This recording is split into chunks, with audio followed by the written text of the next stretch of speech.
Oaked by Vaishali Basu Sharma. Last month, Indian law enforcement apprehended 12 people from the National Capital Region for running an extortion racket in the garb of a Chinese lending application.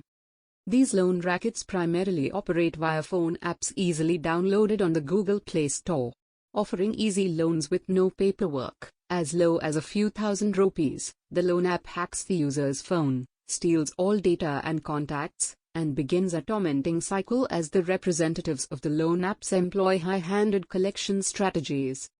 How Chinese microloan app scams work.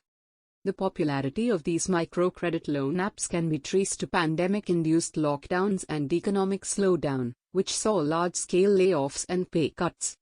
In one of the steepest declines, India's industrial production fell by 16.7% in 2020, exposing many workers to job loss.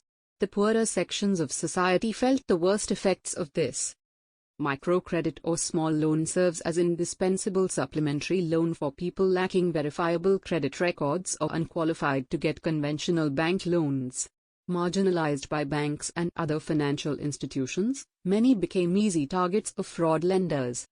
There is no dearth of Chinese scammer apps offering small loans on the Play Store to those who may find it challenging to get loans from a bank or a trusted non-banking financing company, NBFC.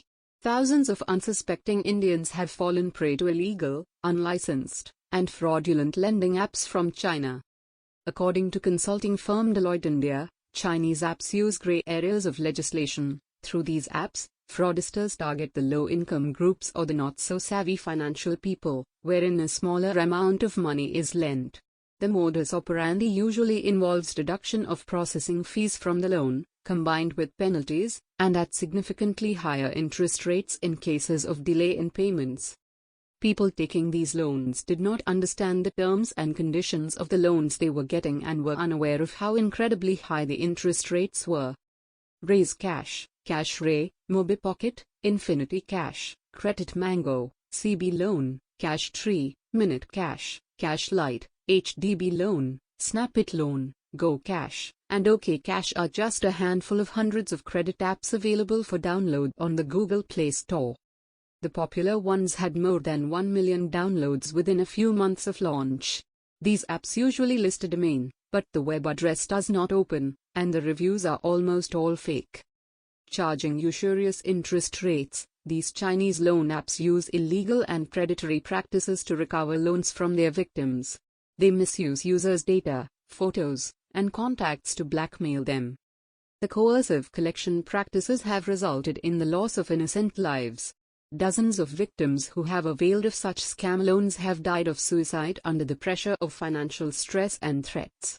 Chinese-owned networks operating from Indian cities proceed by hiring agents promising them incentives. Since the pandemic, billions worth of scam microloan transactions have taken place. Multiple scams. In December 2021, police busted a Chinese-funded company Licorice Technology from Bengaluru. According to a police officer from the Economic Affairs Wing, the loan sanction is easy and painless, but the catch is in what comes later. An excessive amount is charged as a processing fee. For instance, if 5,000 rupees is sanctioned, 1,000 rupees is deducted as a processing fee. If you fail to pay, then their call center staff calls repeatedly. After these companies make money, they shut their businesses and move on. The paperwork is perfect, and they make sure they don't hit any legal hurdles, he said. On September 12, the cybercrime cell in Chandigarh arrested 21 members of the gang, including a Chinese national living illegally in India, for duping people on the pretext of providing them instant online loans and extorting money. The alleged Hugo loan app was registered in China, and the IP details were also sourced to Singapore and China. Investigations into several such cases revealed that top bosses operating these loan applications are of Chinese origin. Efforts to curb predatory lending apps. The Indian government has asked Google to check the presence of predatory lending apps on its platforms. Google Play Store is one of the most popular destinations for downloading apps for mobiles. While Google has taken down several illegal apps, it must strengthen its regulatory policies. While many of these Chinese loan apps that operate with shady practices have already been banned, many smaller and lesser-known apps have cropped up to take their place. They use bulk SMS, digital advertisement, chat messengers, and mobile app stores on a massive scale. Given the relentless fraud, extortion, and blackmailing by these Chinese-run microcredit loan apps, the Home Ministry has sought urgent strict action by law enforcement agencies against predatory Chinese-controlled entities. Chinese scammers run operations illegally in neighboring countries, including Nepal, Cambodia, Vietnam, etc.